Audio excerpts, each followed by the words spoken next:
네, 안녕하십니까. 정진상 원장입니다. 강남구 치매안심센터를 통해서 여러분들을 만나 뵙게 되어 정말 반갑습니다. 오늘은 중년 이후에 많은 분들이 관심이 있는 두통, 뇌혈관 질환, 인지장애에 대해서 포괄적으로 설명해 드리도록 하겠습니다.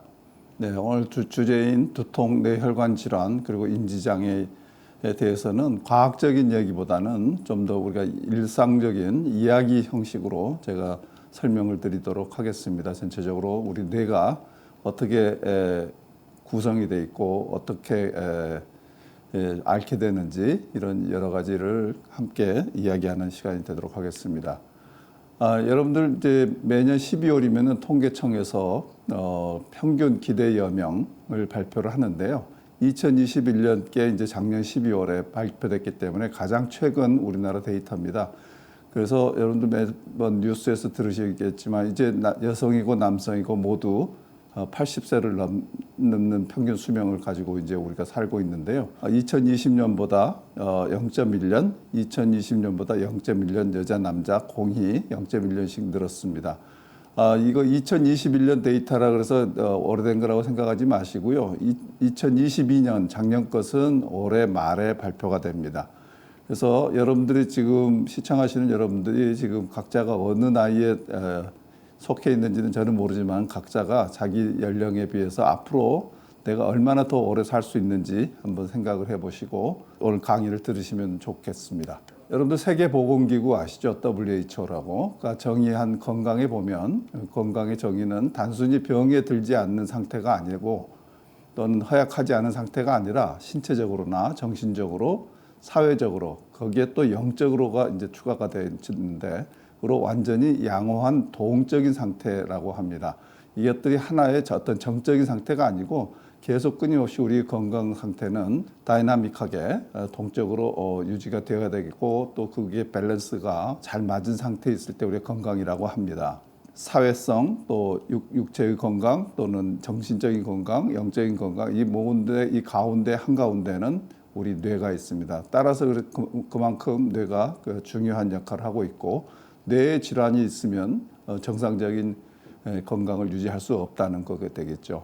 그래서 이걸 다 합해서 이게 균형 있게 평형을 잘 이루고 있을 때 우리가 항상성이라고 합니다. 그래서 이 항상성이 깨트려질 때 다시 복원할 수 있는 그 상태로 돌아갈 수 있는 상태가 우리가 건강한 상태라고 합니다. 뇌를 먼저 좀 소개를 해드리겠습니다. 뇌를 보통 큰 한 덩어리로 생각을 하는데 이걸 삼위일체라고 지금 좀 나눠서 이야기를 많이 합니다. 삼위일체는 제일 위에 대뇌 피질 그리고 가운데 있는 변형계가 있고 밑에 있는 뇌간이라는 부분이 있습니다. 그 각각 기능이 좀 다른데요. 뇌간은 우리가 살아가는 데 필요한 생존 기능에 필요한 호흡, 체온, 혈압 뭐 이런 것들을 이제 기본적으로 컨트롤하는 특히 또 우리의 의식을 컨트롤하는 부위고요. 그 대뇌 피질 쪽은 우리의 이성적인 것 또는 지성적인 것 또는 실제로 그것을 활동하게 하는 수행하는 것 그리고 외부에서 들어오는 자극을 감지해서 그것을 우리의 하나의 언어로 해석하고 그런 대뇌 피질이 있습니다. 그 사이에 두 개의 경계에 있는 부분이 감성입니다. 그래서 그것을 변연계라고 하는데 그 변연계는 그 감성 역할을 하는데 우리의 정서 문제라든지 우리의 어떤 감정적인 모든 정보를 처리하고 거기에 반응하는데 중추적인 역할을 하는 게 바로 변연계입니다. 그리고 이제 그 대뇌는 이렇게 삼위일체 세 부분 나누고 그 뒤에 후두 쪽에 이제 그 소뇌라고 있는데 이 소뇌는 작은 뇌죠. 이 우리 몸에서 모든 것의 균형을 맞춥니다. 그래서 그 균형 감각이 우리는 이제 운동할 때도 필요하지만 모든 사고라든지 공부한다든지 우리가 뭘 수행할 때도 이 균형을 잘 맞추는 게 중요합니다. 그래서 삼위일체 내에다가 소뇌의 그 균형 감각 이것들이 모두 잘 갖춰지고 정상적으로 작동할 때 우리 건강이라고 할 수가 있습니다. 그래서 대뇌 피질은 그 크게는 이렇게 생각하시면 됩니다. 느끼고 생각하고 행동하는 그걸 말합니다. 그래서 이 느끼는 부분은 이 가운데 노란 부분이 바로 변형계입니다. 여기에서 먼저 어떤 자극이 들어왔을 때 우리가 느끼지 않습니까? 분노라든지 화라든지 슬픔이라든지 기쁨이라든지 이런 것들을 바로 느끼는 부분이 이 변형계입니다. 그리고 대뇌 피질에는 이제 생각하고 실제로 행동하고 또 느끼고 감각을 담당을 하죠. 그래서 외부에서 들어오는 정보를 보고 듣고 하는 것들이 이 후두부에서 수행을 하게 되겠습니다. 그런데 이제 이 대뇌 피질하고 변형계하고 관계는 이 대뇌 피질의 앞부분, 싱킹 한다는 부분, 그 사고하고 이런 부분이 그게 이제 우리의 인간으로서의 지적 활동 또는 절제된 행동이라든지 이런 것들을 키울 컨트롤하는 그런 중추가 되는데 이거하고 이 변형계하고 두 개가 서로 밸런스가 잘 맞아야 됩니다. 항상 경쟁 관계에 있습니다. 변형계가 너무 그 활동이 강해지면 그러니까 감정적인 흥분이 된다든지 이럴 경우에는 앞에 있는 전두엽에 있는 사고 기능이 저하되게 됩니다. 대신 이제 사람은 또 이 사고 능력으로 변형계를 어느 정도 조절을 할 수 있습니다. 그래서 그게 큰 두 개의 뇌의 기능을 볼 때 큰 역할을 하는 두 가지가 되겠습니다. 다음. 그래서 앞부분은 주로 판단하고 수행 문제를 풀어내고 그다음에 의사결정을 한다든지 우리 어떤 뭘 계획한다든지 스스로 모니터링도 할 수 있고요. 그다음에 우리의 감정을 조절할 수 있습니다. 그래서 아까 이야기한 그 변형계에 너무 과도하게 반응하지 않도록 조절할 수 있는 능력이 있습니다. 그러니까 만약에 이 전두엽 이 부분이 손상이 되면은 그 감정 조절이 안 되는 거죠. 그래서 치매가 심한 경우에 이제 전두엽이 많이 손상이 되면 그런 기능이 떨어지게 됩니다. 그리고 이제 언어를 생산하는 표현 언어 또 그리고 운동을 수행하는 그 역할을 전두엽이 담당하고 있습니다. 그래서 특히 전두엽이 매우 중요한 역할을 하고요. 그 다음에 이제 뇌의 뒷부분은 주로 수용하고 어떤 감각을, 자극을 수용하고 그것을 해석합니다. 그래서 촉각, 공간 감각 또는 주의, 어텐션이죠. 그리고 운동을 조절하거나 또는 크기, 모양, 색깔, 그 다음에 시각적 지각을 하는 거죠. 그러니까 우리가 뭘 보고 저게 무슨 어떤 의미가 있다든지 그런 것을 해석할 수 있는 역할을 합니다. 그리고 이제 그래서 거기서 가장 중요한 게 이제 가장 뒷부분에 있는 후두엽에 있는 시각 중추가 되겠죠. 그리고 이제 옆에 있는 측두엽은 기억, 제일 중요한 우리 해마라고 있죠. 그게 이 측두엽의 일부입니다. 그래서 기억이라든지 또 언어 중추가 있는데 여기 언어 중추는 주로 언어를 이해하는 그런 역할을 하고 있습니다. 거기에 또 청력이 있습니다. 그래서 바로 청력 중추 바로 옆에 그 언어 이해 중추가 있어서 우리가 말을 듣고 곧바로 이해할 수 있도록 그렇게 구성이 되어 있습니다. 그래서 굉장히 조직화되어 있는 거죠. 그래서 뇌는 앞부분은 주로 어떤 판단하고 수행을 하고요. 이 뇌 뒷부분은 주로 수용하고 해석하고 그런 역할을 합니다. 그래서 뒤에서 자극을 잘 받고 그것을 해석하고 그 해석된 내용을 가지고 우리 전두엽에서 그걸 문제를 해석한다든지 그 다음에 여기에 대해서는 어떤 반응을 해야 되겠다 하고 결정하는 아주 중요한 역할을 그 전두엽 쪽에서 앞쪽에서 하게 됩니다. 앞에서도 말씀드렸지만 이 손에는 균형을 잡는다고 그랬는데요. 우리 뇌에서는 좀 크게 이야기하면 견제와 균형.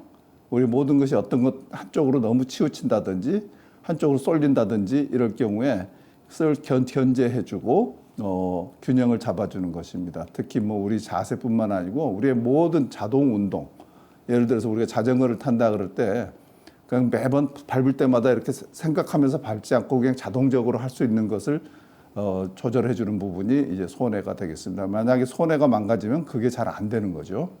그래서 이 그림에 있는 이 슬라이드에서 보여주는 내용이 매우 중요한 우리 뇌 기능을 조직적으로 설명해 주는 그림이고요. 그리고 아까 이야기한 그 밑에 있는 뇌 간 부분은 이제 생존 기능입니다. 그것만 살아있을 때 우리가 뇌사라고 부릅니다. 그리고 이제 여러분들 잘 아시겠지만 오른쪽 뇌와 왼쪽 뇌 이렇게 두 대뇌 반구로 구성이 되어 있다는 건 아실 거고요. 여기에 대해서 뭐 그 기능적으로 차이가 있냐 없냐 말이 많지만 실제적으로는 저는 뭐 분명히 오른쪽 뇌와 왼쪽 뇌는 분명히 차이가 있다고 생각을 합니다. 우리 왼쪽 뇌는 주로 논리적인 거, 분석, 전략, 조직화학, 운영, 실용성, 언어, 수학, 과학 또는 세부 정보, 지식 이런 것들입니다. 주로 여러분들 얼른 생각하면 왼쪽 뇌는 뭐 하냐 그러면 우리 학생들 고3 때 시험 치는 수능 과목들을 생각을 하시면 됩니다. 거기에 수학 들어있고 언어 들어있고 과학 들어있고요.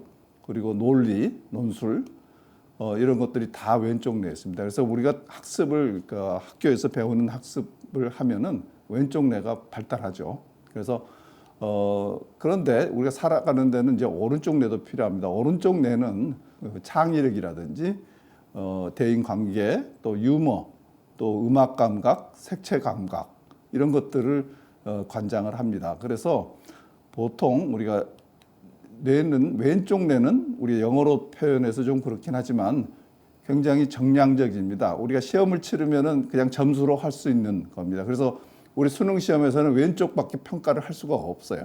객관적으로 시험을 봐야 되니까 그건 정량적으로 이제 채점이 되는 거고 오른쪽 뇌는 동사로 하면은 플레이입니다.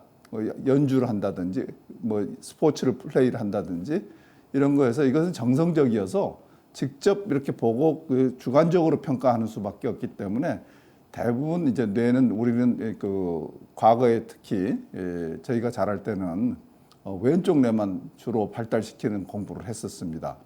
그런데 이제 갈수록 사회가 다양화되고 또 새로운 과학이 발달하면서 그것을 활용하고 그러는 데는 그 오른쪽의 뇌를 잘 써야 됩니다. 창의력이라든지 공간 입체 감각 이런 것을 잘 써야지 됩니다. 그래서 이 우리 뇌를 발달시키는 데는 공부하는 것도 중요하지만 스터디도 중요하지만 잘 놀아야 됩니다. 플레이를 잘해야 됩니다.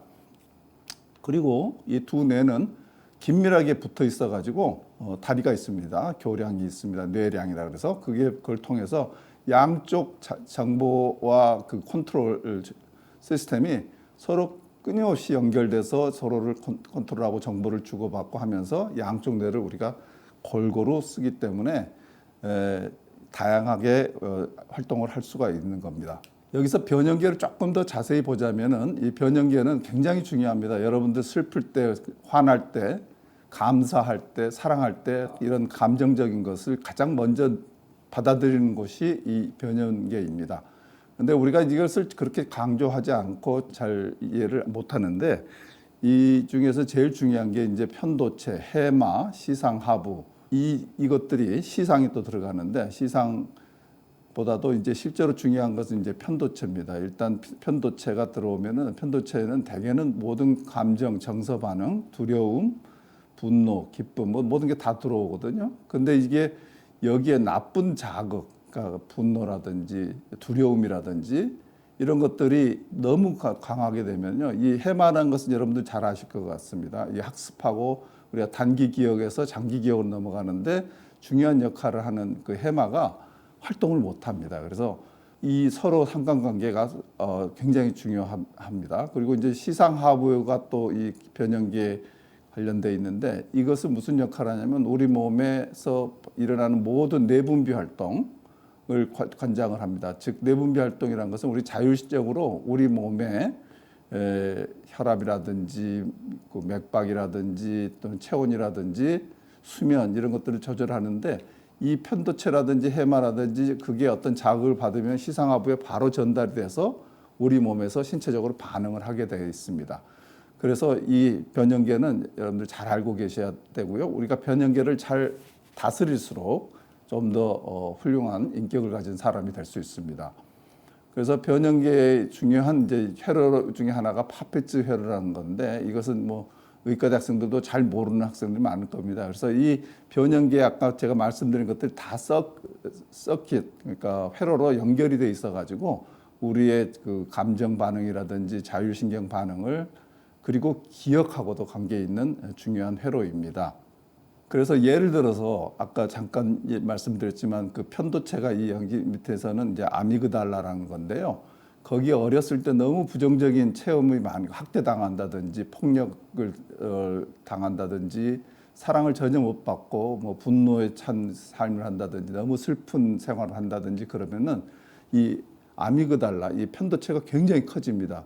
그런데 재밌는 것은 불행한 것은 재밌다기보다는 이 히포캠퍼스 그게 자라질 못해요. 그래서 결국은 부정적인 그 아동기 체험이 너무 많으면 그 히포캠퍼스 기억 장치가 시스템이 망가지거나 아주 발달을 못해서 나중에 결국 학습 장애아로 남습니다. 그래서 특히 어릴 때 특히 이제 3세 내지 6세 이전에 아이들을 학대한다든지 이런 경우에는 굉장히 불행한 일생을 살게 되는 그런 일이 생기기 때문에 그만큼 중요한 역할을 합니다.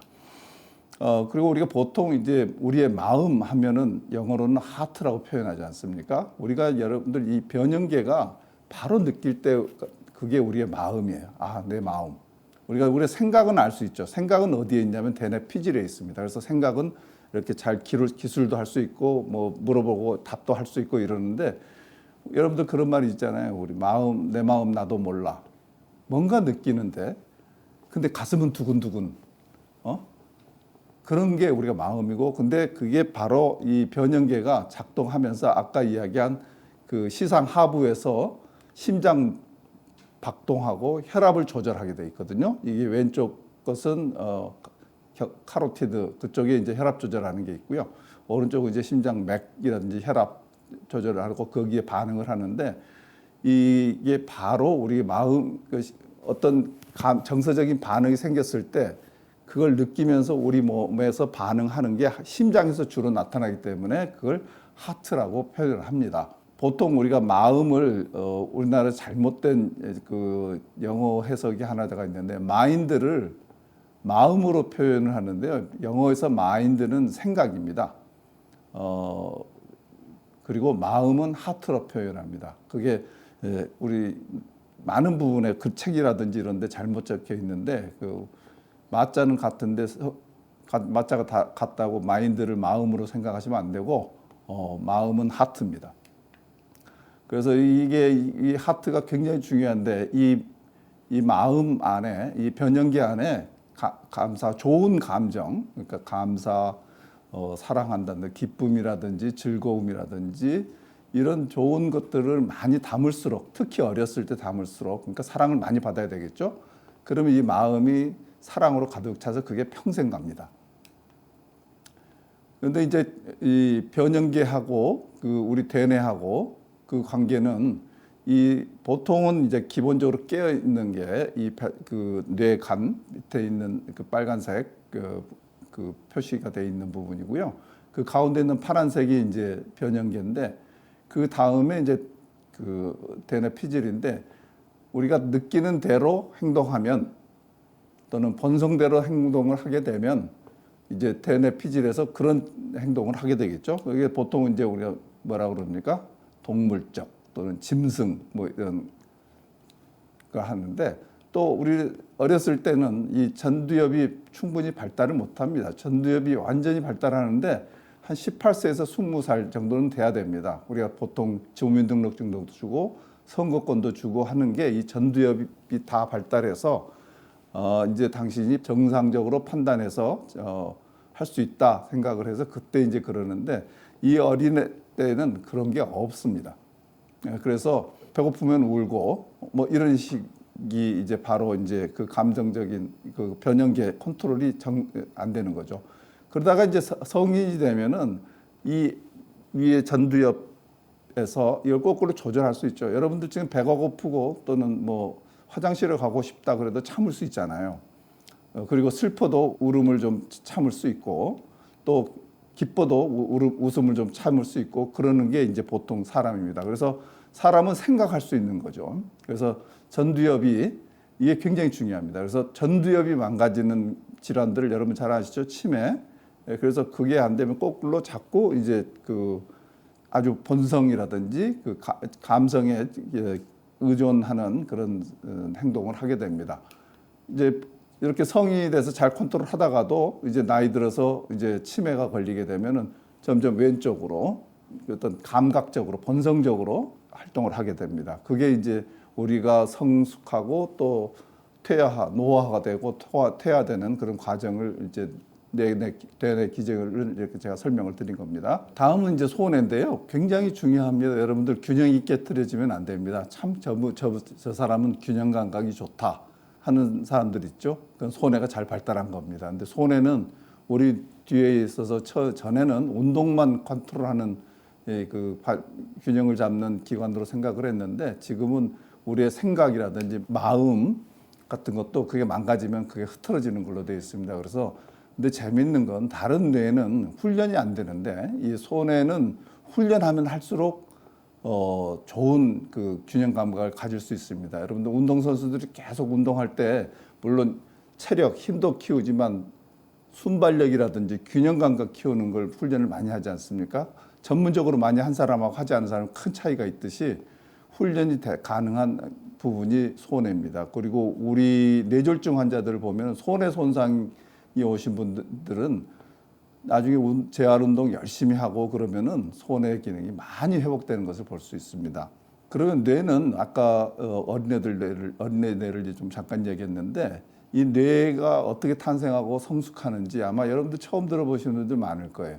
여러분들 이제 350 내지 400g으로 태어납니다. 그래서 실제 체중의 10% 정도 돼요. 애들이 보통 3.5kg에서 한 4kg 그 사이에 태어나지 않습니까? 그런데 그때 태어날 때 우리가 일생 쓰는 860억 개의 신경세포, 뉴런을 다 가지고 태어납니다. 물론 그 이후에도 조금씩 세포 분화해서 좀 늘어나기는 한다지만 그 늘어나는 것은 굉장히 미미한 숫자이고요. 어렸을 때 태어나면서 그냥 은행으로 치면은 860억 원을 그냥 잔고에 다 넣어가지고 나오는 거예요. 그러니까 어린애라고 절대 무시하시면 안 됩니다. 뉴런 수로 치면 어른보다 사실 더 많아요. 그다음에 6세경이면은 이제 성인만큼 이제 뇌가 커지는데요.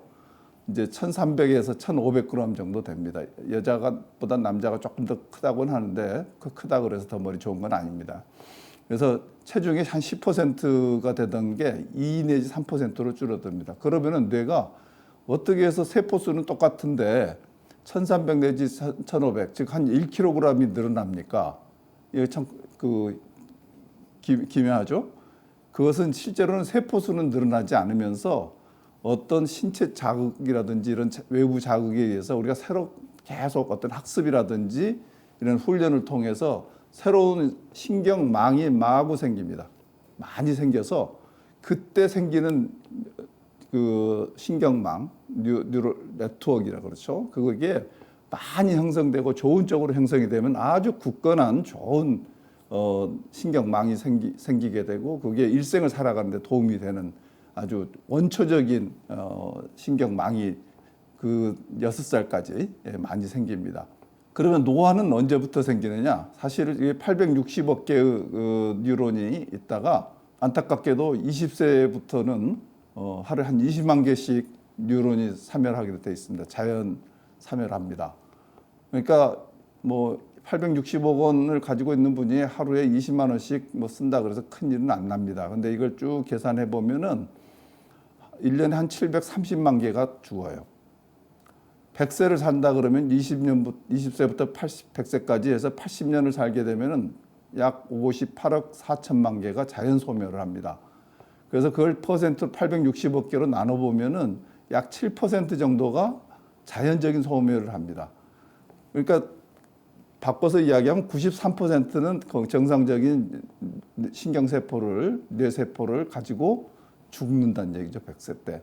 근데 이제 문제는 우리가 뇌졸중을 앓는다든지 또는 뭐 치매에 걸린다든지 어떤 뇌 질환에 걸리게 되면 이게 급속도로 많이 망가지면서 뇌 기능이 망가지는 겁니다.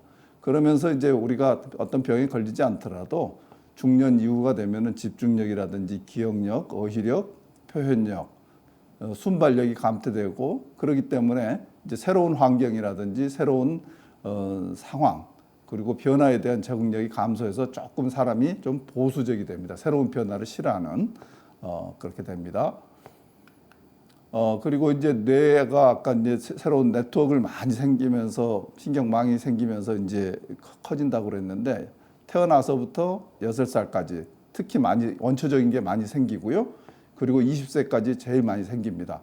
그래서 그 다음부터는 이제 그 세포, 신경 세포가 사멸해서 조금씩 없어지고 또 하나는 그 생겼던 뉴럴 네트워크가 조금씩 풀립니다. 그래서 가지고 있던 정보라든지 가지고 있던 지식 이런 것들을 하나하나 잃어버리게 되는 거죠. 그래서 내가 처음에는 태어나서 한 2세까지가 제일 빵빵하게 그 네트워크를 많이 갖고 있다 그러고요. 20세 이후부터는 조금씩 필요한 것들은 남아 있고 필요하지 않은 것들은 안 쓰는 것들은 이제 세포도 죽고 그런 네트워크가 많이 풀린다고 합니다. 그래서 이제 빵빵하던 뇌가 이제 쭈글쭈글한 뇌가 되는 거죠. 그래서 아까 초기에 그 원초적인 뉴럴 네트워크가 굉장히 중요하다는 게 우리 속담 있지 않습니까? 세 살 버릇 여든 간다. 그런데 이제 요새는 100살을 살기 때문에 제가 좀 말을 바꿔봤어요. 3살 행복 100년 간다. 3살 때까지 사랑을 많이 받은 사람들은 행복하게 100년을 살 수 있어요. 그걸 보통 이제 회복 탄력성이라고 그러는데 그 3살 때, 6살 때까지 얼마만큼 사랑을 잘 받았느냐에 따라서 그 평생의 그 삶의 질이 결정된다고 합니다. 그 얘기는 여기서 하면 너무 오래 걸릴 것 같고요. 그건 지나가겠습니다. 그래서 그러면 이제 좀 질환들에 대해서 이야기를 하겠습니다. 여러분의 그 클래스란 말을 써서 좀 이야기하는데 품격, 인생의 품격, 그걸 떨어뜨리는 뇌 질환들. 이게 뭐 우리 보통 흔히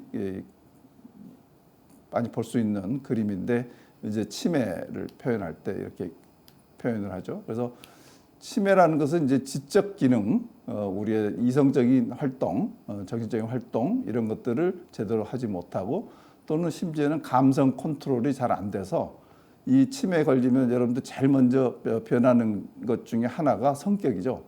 평소의 행동 방식이라든지 성격이 많이 바뀌게 됩니다.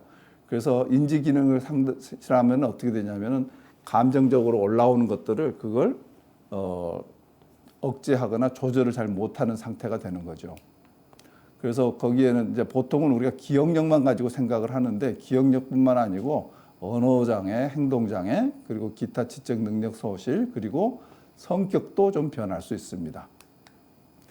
치매의 원인은 여러분들 잘 아시는 이제 알츠하이머병, 이것은 퇴행성 질환이죠. 나이가 들면서 이제 뇌세포가 조금씩 망가지면서 이제 생기는 거고, 그리고 이제 혈관성 치매는 이제 고혈압이라든지 흡연, 뭐 비만 또는 고지혈증 이런 거 컨트롤 잘 안 할 때 뇌 혈관이 망가지죠.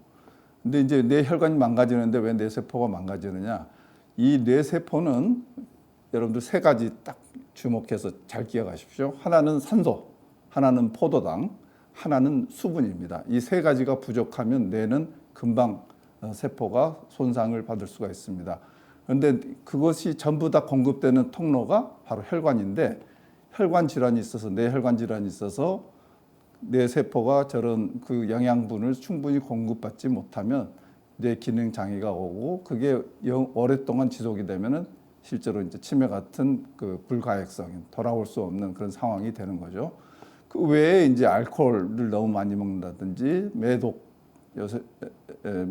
질환은 뭐 많이 줄었지만 그다음에 연탄가스 중독 이것도 지금 거의 없죠 오늘. 그다음에 반복적인 뇌 손상 뭐 특히 권투 선수들 나중에 이제 치매 걸리면 되게 이런 것 걸립니다. 여기 알츠하이머 걸리신 레이건 대통령하고 얄타회담에서 만났던 3상은 모두 그 뇌혈관성 치매를 가지고 있었고 루즈벨트 대통령 같은 경우는 몇 달 있다가 뇌출혈이 재발해가지고 돌아가셨죠. 사망하셨죠.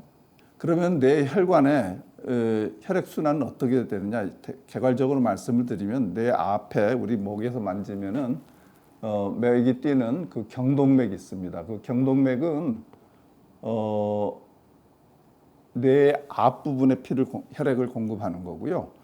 요 뒤에 척추뼈를 타고 올라가는 추골동맥이 있습니다. 근데 이 추골동맥은 뼈에 보호가 되어 있는데 이 혈관이 제가 생각하기엔 너무 중요하기 때문에 우리가 살아가는데 매우 중요하기 때문에 뼈로 보호해 넣지 않았는가 조물주가 그렇게 생각을 합니다. 왜냐하면 이 추골동맥이 망가지면요 심하게 어지럽고 또 의식을 잃고 자율적으로 살아가는데 힘든 상황이 됩니다. 그래서 그 추골동맥 그렇게 해서 양쪽으로 2가닥씩 올라가고요.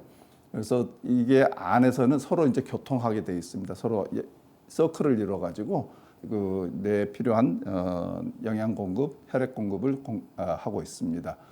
그래서 이제 실제로 뇌에는 그런 피가 얼마만큼 쓰이는가? 체중 보통 사람들은 뇌 무게가 아까 1.5kg 안팎이라고 했는데 그건 이제 보통 사람의 체중에 따라 다르지만 보통 2~3% 정도밖에 안 됩니다. 그런데 심장에서 피를 짜내는 그 심박출량이라는 게 있거든요. 그것에 약 17 내지 20% 정도를 뇌가 사용합니다. 그러니까 약 10배 가까운 10배 가까이 많이 다른 장기에 비해서 많이 혈액을 공급받습니다. 즉 에너지라든지 산소라든지 이런 것들을 그만큼 많이 소모한다는 거죠.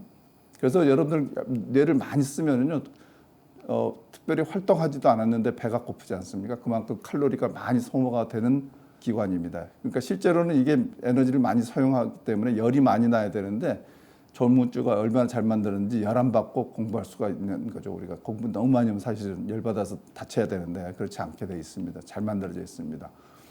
그러면 이제 이런 뇌 혈액을 공급하는 뇌혈관 질환의 원인은 여러분들 잘 아실 겁니다. 제일 제 경험으로 봤을 때 흔하고 나쁜 게 고혈압입니다. 두 번째가 흡연, 세 번째는 심장병, 그 다음에 이제 당뇨병, 그 다음에 음주도 이제 요새는 그래도 많이 옛날보다는 음주 문화가 많이 좋아져서 그런데 하여튼 굉장히 많은 것들이 지금 뇌의 혈관 질환 원인이 되고 있습니다. 특히 이제 저는 고혈압을 굉장히 강조합니다. 고혈압은 철저하게 정상으로 유지를 하시는 게 중요합니다. 고혈압은 보통 뇌졸중 환자의 60% 이상이 고혈압 환자입니다. 그래서 뇌혈관 질환을 일으켜서 혈관이 막히면은 뇌혈관이 막히면 이제 뇌졸중이 되는데 보통 고혈압이 있다 하면은 보통 뇌졸중의 위험이 4배 내지 5배 정도 올라갑니다. 그래서 근데 요새는 좋은 약이 많지 않습니까? 그 부작용도 없이 장기간 먹을 수 있는 그런 약으로 120, 80으로 유지하면 거의 문제 없이 고혈압 때문에 생기는 일은 문제 생기는 일은 없습니다. 특히 이제 수축기, 이항기, 혈압 모두 이제 각각 다 중요한 거지만 모두 다 정상 범위로 유지하시는 게 좋습니다. 혈압은 올라갈수록 그만큼 뇌졸중 위험은 그만큼 커지고 뇌 혈액 순환은 나빠지고 그 고혈압이 미치는 뇌 혈관 질환들은 굉장히 많습니다. 뇌출혈에서부터 또 작은 뇌경색들이 꼭 벌집처럼 뇌를 이제 망가뜨릴 수도 있고요.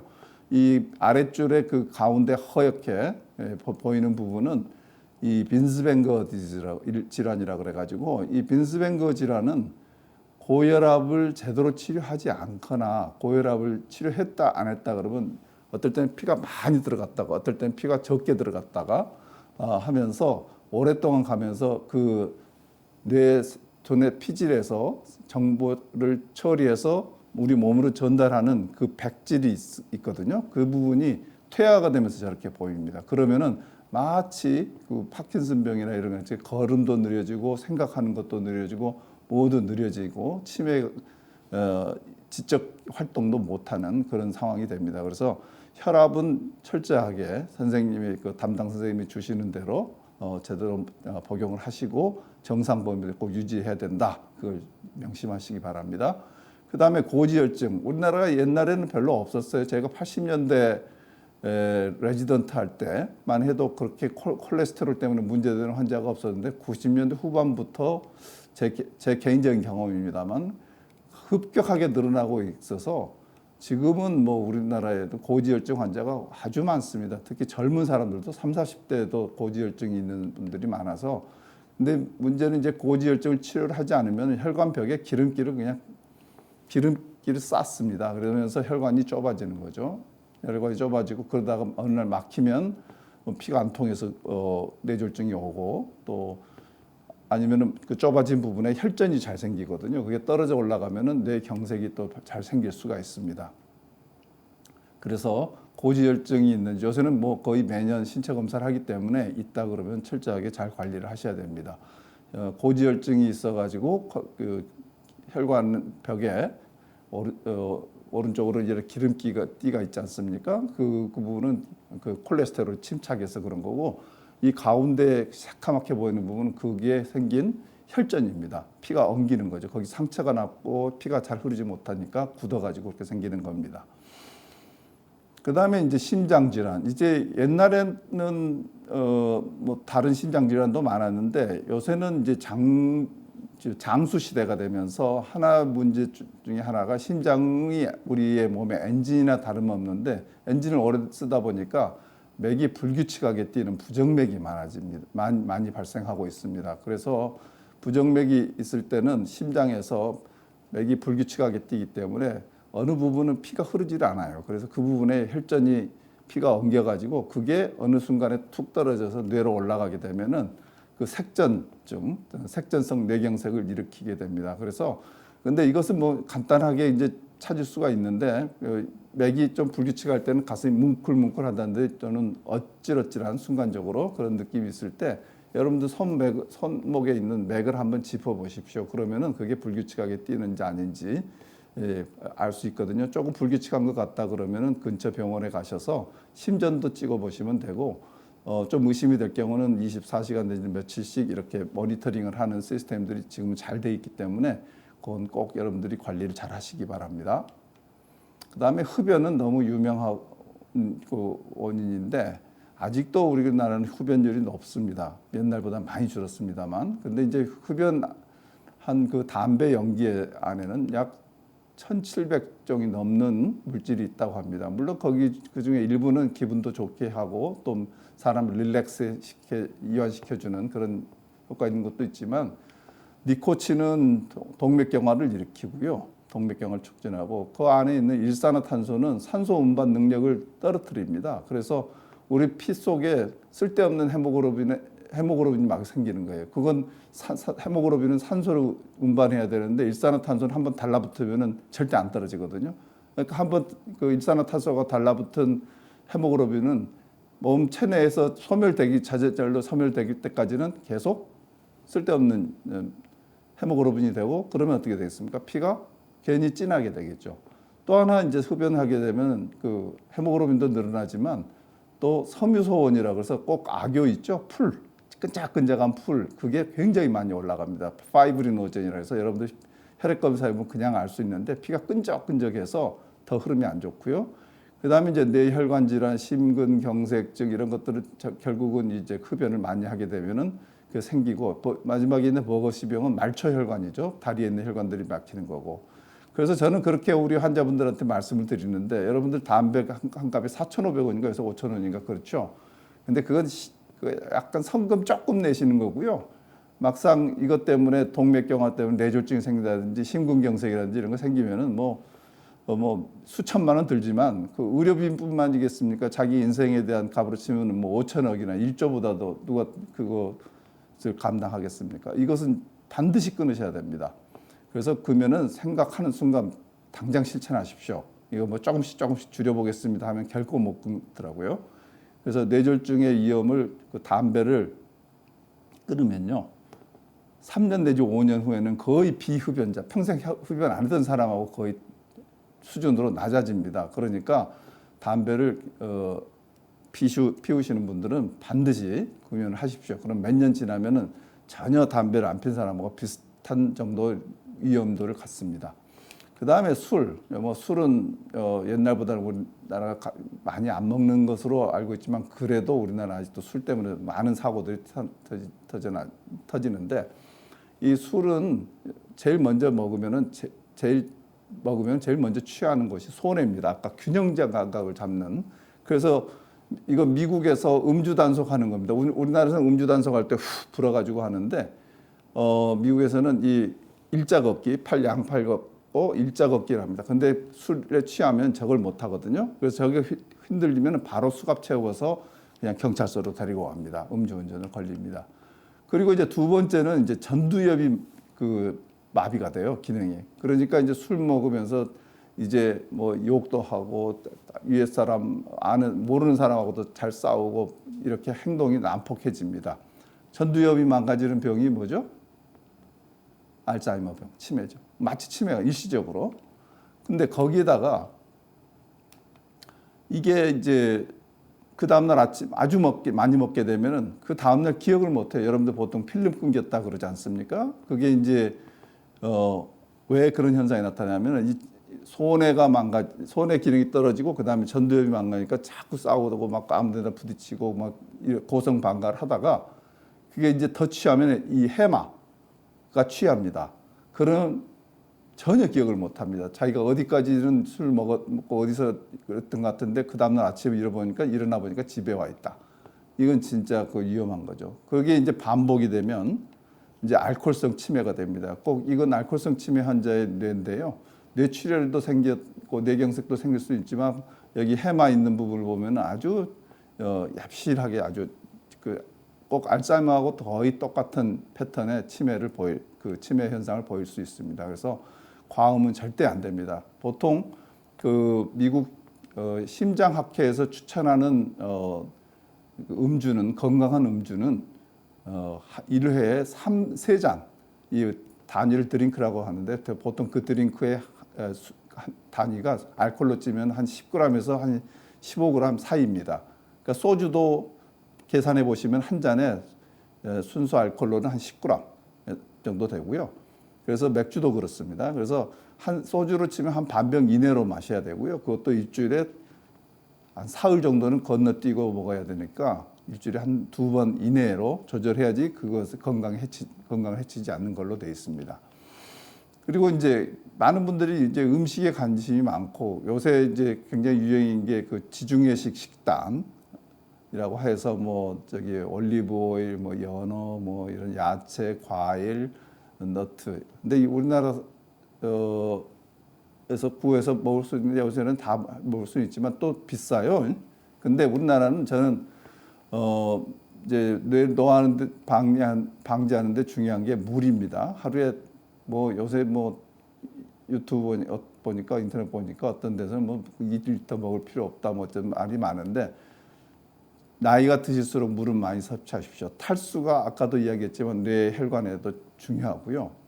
그래서 충분한 물을 섭취를 하시고요. 음식은 저는 한식 음식이 아주 골고루 드시면 아무 문제 없다고 생각합니다. 지중해 식단보다 훨씬 더 낫다고 생각하는데 여러분들 한번 골고루 먹는 거 그리고 충분한 수분을 섭취하는 거 중요하다는 걸 이해해 주셨으면 좋겠습니다.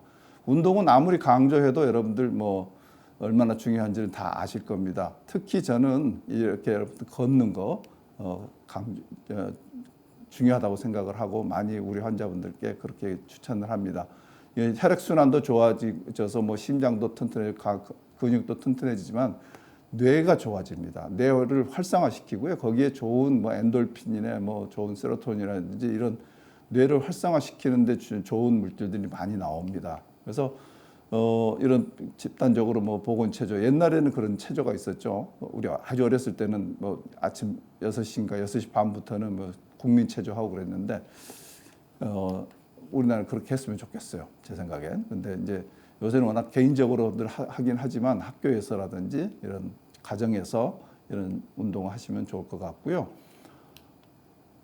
그 다음에 하나가 또 중요한 게 수면입니다. 이 수면은 우리가 밤에 무슨 역할을 하면 물론 뇌가 쉬고 우리 몸도 쉬고 근육도 쉬고 심장도 쉬고 뇌도 쉬는 시간이긴 하지만 여러분들 뇌의 기능적인 측면에서 봤을 때 여러분들 우리가 낮에 활동하면서 또는 공부하면서 이게 학습한 것들이 우리 해마에 저장이 일단 등록이 돼 있다가 밤에 우리가 잠을 잘 잘 때 그 수면 시간에 우리 뇌에 필요한 부분의 영역에 각각 가서 저장이 됩니다. 그러니까 잠을 제대로 못 잔다 그러면은 어떻게 되겠어요? 저장이 제대로 안 되니까 금방 잊어버리고 또 다시 봐도 새롭고 그렇죠. 근데 이제 우리 수면에 제일 방해되는 게 뭐죠? 커피입니다. 카페인. 카페인을 너무 우습게 생각하시는 경우가 많아요. 근데 우리나라는 특히 이제 카페인 그 소비로서는 뭐 거의 전 세계 1등 갈 겁니다. 그래서 커피 먹으면서 또 잠 안 온다고 수면제 드시는 분들 너무 많이 임상에서 보고 있습니다. 그래서 잠을 잘 깨고 잠을 잘 들지 못하고 아침에 일어나도 개운하지 못하다 그러면 일단 카페인을 끊으십시오. 그리고 또 하나 중요한 질환 중에 하나가 수면 무호흡입니다. 코골이하고 수면 무호흡인데 아마 이 부분은 아마 다른 강의에서 다뤄진 걸로 제가 알고 있습니다. 그래서 넘어가겠습니다. 그래서 수면 무호흡이 있다든지 그러면 꼭 그게 적절한 치료를 하셔야 됩니다. 그리고 가능하면 수면에 조금이라도 지장을 받는다 그러면은 카페인 프리 이 상태로 사시는 게 좋습니다. 그 다음에 이제 스트레스, 이제 이건 두통하고도 관련돼 있고 우리 기억력하고도 관련돼 있는데 우리가 이제 스트레스라는 것은 우리 스트레스 안 받고 사는 삶이 없죠. 우리가 이 땅에서 오늘 하루 살아가는 거 아무런 뭐 정신적인 스트레스 안 받았다 하더라도 그 자체가 스트레스거든요. 우리가 중력을 이기면서 살아야 되기 때문에 그리고 계속 사람을 만나야 되고 그러면서 생기는 이제 스트레스, 그것을 스트레스라고 하는데 우리가 이제 신체적으로나 정신적으로나 이런 것을 이제 수용할 수 없는 그 범위를 벗어난 것들이 이제 스트레스가 되는 거죠. 그래서 우리의 신체 항상성, 아까 처음에 이야기했던 그 항상성이 망가지는 거, 그게 이제 망가뜨리는 게 이제 스트레스인데 그게 이제 신체 생리와의 과부하가 걸리는 게 이제 스트레스입니다. 제가 환자분들한테 이제 두통 환자들을 볼 때는 이제 그 설문을 쭉 하는데 뭐 여러 가지들을 다 쓰는데 안 쓰는 사람이 거의 없습니다.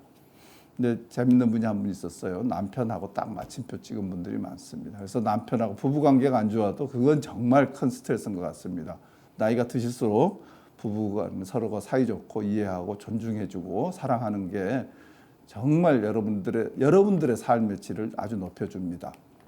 그래서 이 스트레스를 많이 받으면은 우리 자율신경계인 이제 교감신경, 부교감신경이 서로 밸런스를 잘 유지해야 되는데 그 밸런스가 깨집니다.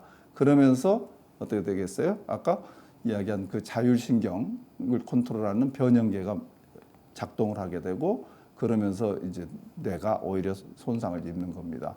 그리고 이제 우리가 스트레스를 받는데 그게 너무 극도에 달하면 뭘 하죠? 분노, 화가 나죠. 앵거.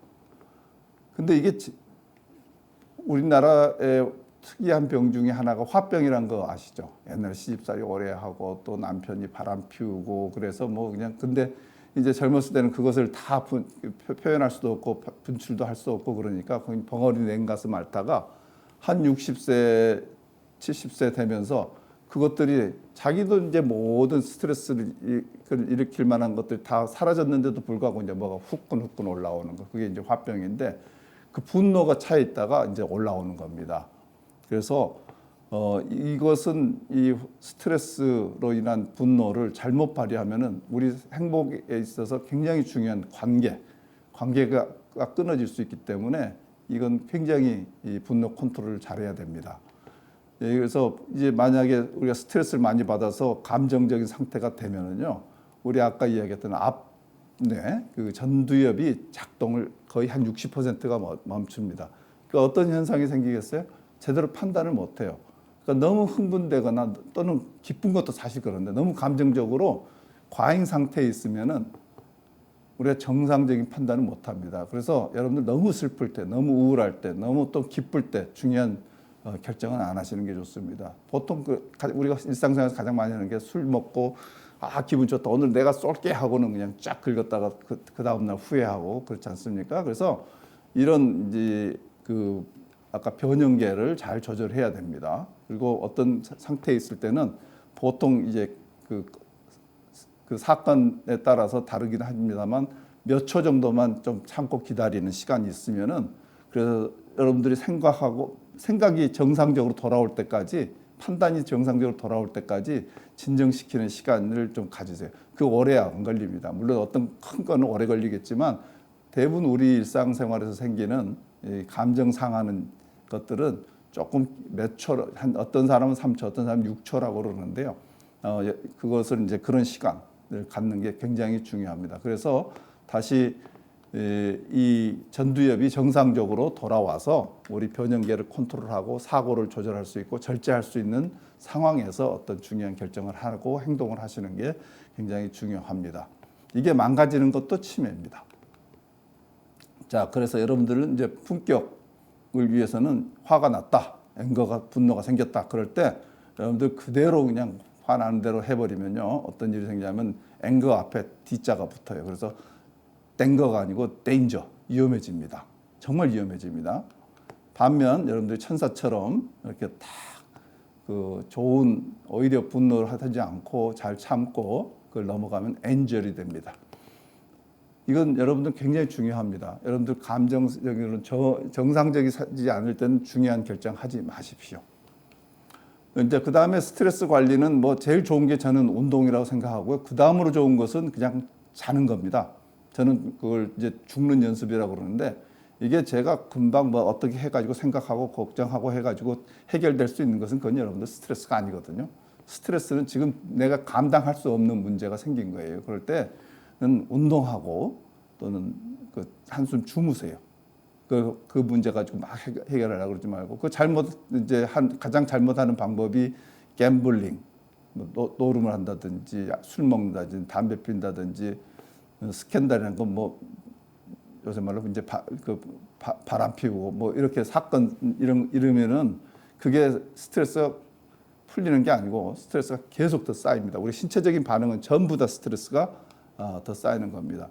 여러분들 아마 타임지라고 아시죠? 미국에 나오는 이제 주간 잡지인데 우리 대학교 다닐 때는 저거 한 권쯤은 딱 옆에 끼고 다녀야지 좀 공부 좀 한다. 그럴 정도로 이제 유명한 잡지입니다. 이게 여기 2005년에 행복학이란 주제를 가지고 그 거기서 서베이를 해가지고 그 행복에 대한 특집을 만들었는데요. 거기에서 제일 중요한 게 행복은 뭐라고 정의를 하냐면 삶의 만족입니다. 그것은 바로 관계 훈련이에요. 그러니까 사람 대인 관계. 삶의 만족을 다시 말하면은요. 지금 다시 태어나도 이러한 삶을 사시겠습니까? 내지는 다시 결혼을 해도 지금 현재의 배우자와 결혼하시겠습니까? 거기에 yes 나오면 정말 행복하신 분입니다. 근데 여기서 결론을 몇 가지를 했는데 여러분들이 받은 축복 이 자리에서 그러니까 그것을 감사해봐라, 헤아려봐라. 그리고 이제 친절과 배려를 훈련하라고 했어요. 이게 친절하고 배려한다는 것은 그건 우리가 자연스럽게 되는 건 아니거든요. 사람에게는 악한 마음도 있잖아요. 그래서 이기적인 것도 있고 그래서 잘 안 될 때가 있으니까 이건 훈련해야 됩니다. 그리고 우리 살다 보면은 사소한 것들이 주는 기쁨. 제가 65세가 넘으니까요. 정년퇴직하면서 65세 넘으니까 오늘 이 강의하러 오는데 지하철을 세정거장 타고 오는데 공짜로 왔다는 거 아닙니까? 그게 작은 것 같지만 즐겁습니다. 또 노인석에 앉아서 왔습니다. 미안합니다. 근데 그리고 이제 여러분들 멘토 있으세요? 근데 멘토 없이 사는 분들이 참 많아요. 저는 이제 우리 가족, 특히 와이프 그리고 또 이제 몇몇 우리 아주 친한 분들이 있는데 여러분들 멘토는 좀 있으면서 사시는 게 좋습니다. 그리고 용서하기를 학습하라. 이건 정말 중요합니다. 여러분들 아까 분노가 얼마나 큰 문제라는 거 아시게 됐죠. 근데 우리가 용서하지 못해서 그러거든요. 근데 용서도 그냥 저절로 되는 게 아니거든요. 용서하는 훈련을 해야 되고 학습을 해야 됩니다. 그리고 가장 가까운 가족과 친구들에게 시간과 에너지를 투자하는 여유를 가지시는 게 좋고, 그 다음에 몸을 건강을 관리하십시오. 그리고 8번째는 스트레스와 난관을 극복할 수 있는 전략을 개발을 하셔야 돼요. 그러니까 나는 스트레스, 아까 제가 하는 방법이거든요. 그냥 놀거나 아니면은 자거나 아니면은 내가 제일 편한 것을 하는 것을 피해서 하면 됩니다. 그리고 이제 또 제가 하나 더 추가한다면은 사랑을 적극적으로 표현하는 게 굉장히 중요합니다. 우리나라 사람들이 특히 남성들이 그 사랑을 잘 표현을 못 하거든요. 그래서 이제 나중에 자녀들한테 이런 항의도 했죠. 아빠가 언제 우리를 사랑하셨어요? 내 마음을 모르고 너희들 그런 얘기를 할 수 있냐 그러지만 이 사랑을 하면은 아주 그 행복한 삶을 삽니다. 근데 행복한 삶이 사는 분들이 그만큼 지적 능력도 좋아지고 치매 덜 걸립니다. 물론 두통도 훨씬 덜 하시고요. 그러면서 삶은 품격이 있어집니다. 그러면서 이웃들로부터 존경과 사랑을 받는 그런 삶을 살 수 있습니다. 그래서 이제 마지막인데요. 여러분들 이제 품격 있는 인생을 살기 위한 행복한 뇌 경영이라고 제가 오늘 짧은 시간에 말씀을 드렸지만 진인사 대천명 이건 치매학회에서 만드는 구호죠. 그리고 삼고주의, 그다음에 평생감사 이걸 좀 풀어보겠습니다. 삼고주의는 고혈압, 고혈당, 당뇨병이죠. 고지혈증 이거 있다 그러면 적극 치료해서 무조건 정상 범위로 낮추십시오. 그리고 평생감사는 평정심, 여러분들 마음의 평안을 찾는데 빨리 찾을 수 있는 그런 방법을 찾아내시고요. 그 다음에 생명수, 물 숫자, 그 다음에 수면할 때 잠 숫자는 충분히 마시고 충분히 잠을 자도록 하십시오. 그리고 감사, 모든 일에 항상 감사하고 좀 긍정적으로, 세옹지마 뜻 아시죠? 항상 우리 인생에 일어나는 일이 좋은 일이라고 다 좋은 것도 아니고 나쁜 일이라고 또 다 나쁜 게 아닙니다. 살아보면. 그러니까 시간을 갖고 기다리고 인내를 갖고 기다리는 것도 굉장히 중요합니다. 그다음에 사랑을 표현한다 할 때 생각사자를 썼는데요. 옛날 이 사랑이란 뜻이 단어가 옛날에는 생각하다는 뜻이었습니다. 우리나라 고어에서는. 그래서 우리 고등학교 때 선생님이 그런 말씀했어요. 야, 너희들 사랑을 할 때 그 사랑을 고백할 때는 그렇게 하라. 나는 너를 항상 사랑한다 그러지 말고 나는 너를 항상 생각하고 있다. 그런 식으로 표현을 사자를 쓰셨는데, 그래서 평생 감사, 사랑을 적극적으로 표현하시고요. 이 옆에 있는 이제 진땀나게 운동하고 인증사정 없이 담배 끊고 사회활동, 대내 활동, 그다음에 천박한 음주는 하지 말고 명을 연장하는 식사를 할 것. 오늘 제가 대부분 이걸 조금씩 언급을 했는데 여러분들 이건 치매학회 캠페인입니다. 그래서 이것을 잘 하시면은 여러분들 두통도 없고 또 인지장애라든지 또 뇌혈관 장애도 없는 건강한 100세 인생을 사실 수 있으리라 생각합니다. 여러분들 경청해 주셔서 대단히 감사합니다.